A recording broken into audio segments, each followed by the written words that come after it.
Blitz on 2, brought to you by Crew Chevrolet, Steen Enterprises, and McDonald's. Hello, high school football fans. Crisp weather, the fair is in town, and it's the last Friday in October. The perfect weather for high school football. It's Week 10. I'm Brendan Clark, along with Evan West, bringing you all the highlights from your favorite teams. Yeah, getting down to it as we are just a few weeks away from the postseason. Teams still playing for region titles and playoff seeding. Sure are. Here are some of the storylines we are following tonight. Ashley Ridge coming back after a week off, looking to stay undefeated. They take on rival Somerville. Got a skeeza showdown between Pinewood Prep and PorterGalvis, and the Cruise connection as Berkeley plays at Hanahan. The Creek is rising in Goose Creek as the Gators look to hold off that West Ashley offense.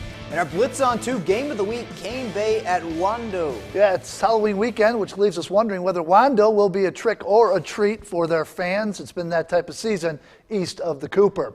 We live streamed in its entirety on our website. Got Cane Bay and Wando as we play football. First quarter, RJ Roderick behind center keeps it up around the right side into the end zone. 7-0 Cobra's lead. Second quarter, we had the same score. Look at this kid's speed. This is Chris Copeland going down the left sidelines, just splitting the Wando players. Doesn't get all the way in, but does get his helmet ripped off here at the end. That tacks out a couple of yards. That run led to the easy touchdown for Cane Bay as they went into the locker room with a 14-0 lead. Late third quarter now, still 14-0 until Copeland gets it. Thought he was going to get tackled for sure, but hey, I was wrong. Copeland goes 59 yards for the touchdown.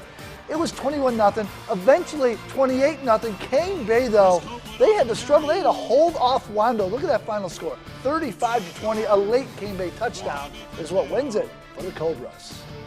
Big matchup. Dorchester County bragging rights got undefeated Ashley Ridge in Somerville. It's 21-7 Ashley Ridge with the halftime lead. Green Wave trying to make something happen. Sawyer Bridges, though, picked right there by Ashley Ridge's Jay Whitlock, and that, my friends, is a drive killer. Ouch. Good news, bad news. Fox is forced to punt. The ball bounced off Cameron Green. Ashley Ridge would recover. Somerville would make it interesting, though. Watch this. Right off, you got to catch that football.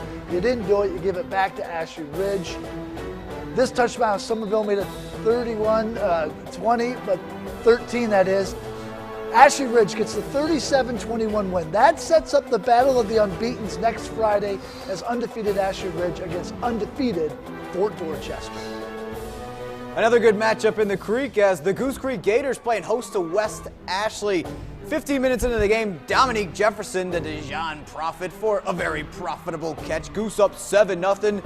Gators are chomping away. All right, here comes the Wildcats. Justin Berry, the West Ashley stud quarterback, taking it right here, but he gets popped by Torrey Burrell. When Davis recovers, Goose recovers a football right here. Sets up an easy run by Dominique Jefferson. It's 14-0 all of a sudden. Dom ran for 265, 3 touchdowns tonight.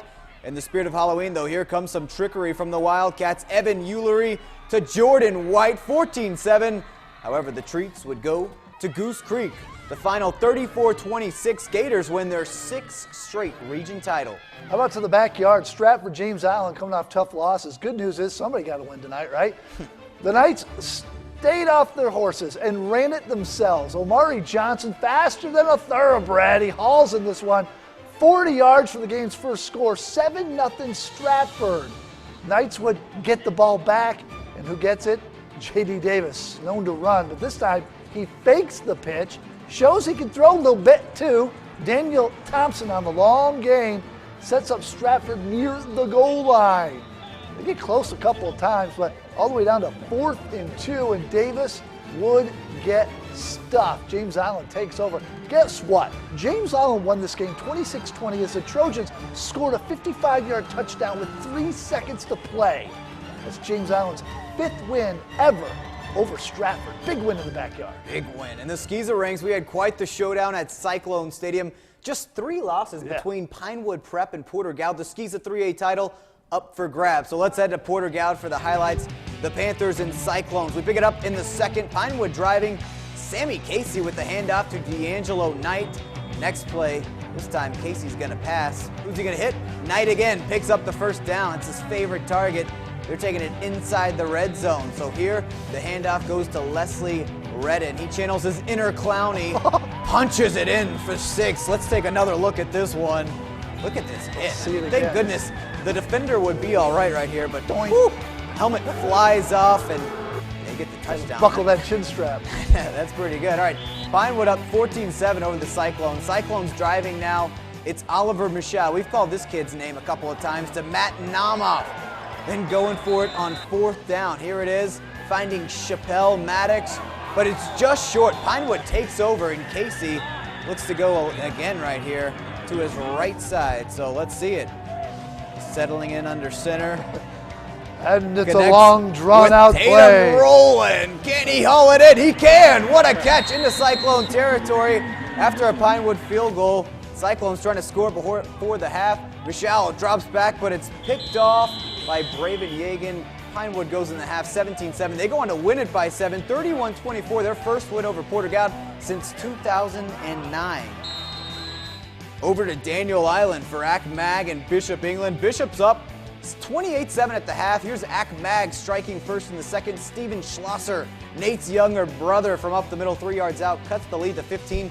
Bishop's battle back with Leo Albano to Jake Mock. He scores from 5 yards out to make it 35-13. BE doesn't allow much from there as the Bishops win this one. They are back 41-13 over Academic Magnet. Over to Johns Island. Cross making the road trip to St. John's. First play of the game. Caleb Watson gets flushed out of the pocket, ends up with a toilet throw. It's picked off by the big man. Check it out, Malcolm Garrett. Let's take another look. He's probably 300 pounds, pushing it at least, and he just hauls this ball in. Trojans take over. Jamar Matthews fakes out the Islanders' defense, runs it right in. 7-zip cross on top. Next offensive possession for the Trojans.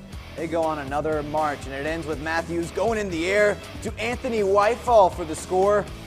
It's 14-0. Later in the quarter, St. John's would get in the end zone. The double reverse, TJ Givens going with a lip right in there. 14-8 after the 2-point conversion, but Cross ends up with a big one, 52-16 over St. John's. Big win for Cross. They are your region champs. If you know your high school football, you know that when Jeff Cruz came to Hanahan High School, he really turned that program into a winner. Cruz now at Berkeley looking to get that program back on top, and he better hurry. The fans a little bit restless. Tonight at Hanahan, got the Stags, Hawks, Cruz back in his old stomping grounds. Hawks were up 7-0 in the second quarter, add to the lead. Cyrone White with a touchdown run from 11 yards out, 14-0 Hanahan. Stags trying to answer, but the guy I just mentioned, Cyrone White, well, he plays defense too. Picks up Darius Douglas, D squared. That pass is picked. He returns it inside Stag territory. They go all the way 24, but he went some of the way. He went a good bit of the way. He went almost all the way. Receiver Sammy Denmark, bad news here. He's a stud. He was hurt. Didn't return while we were there.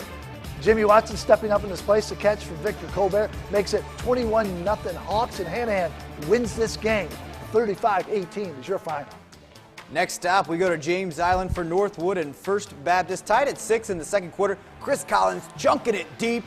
Hits the wrong guy, but he falls. Oh, he drops the interception. That's Vontae Rayner. He can't believe it, and neither can Northwood. Later, Collins makes him pay. Hits the right guy this time. Dante Jackson has another gear. He finds it. The Chargers are in business. Next play, the handoff to the big man, Trevor McNeil. He's an 18-wheeler, a truck with no brakes. Can't say I don't want to be a roadblock either. He's in to give Northwood a lead. They go on to win big, 55-28 over First Baptist. From James Island to Johns Island, Cathedral and Charleston Collegiate. We pick things up in the second half with Charleston Collegiate leading 40-6. They take mercy by running the football, but Jermaine Snyder isn't taking a knee just yet. That's a nice game. A few plays later, Cole Searson to Al Young. Shakes 3 tackles right here. There's 1, 2, 3, and then tiptoes like a ballerina into the end zone. Such grace right there. Charleston Collegiate with the win, 52-14. Yeah, I got some great highlights from Week 10, setting up that undefeated matchup next week. Ashley Ridge and Fort Dorchester certainly be a great game. Still to come in the Blitz on 2, though. More games from around the Low Country tonight. Going to check in on Stall, Baptist Hill, Garrett, and North Charleston. Stay with us. You're watching the Blitz on 2.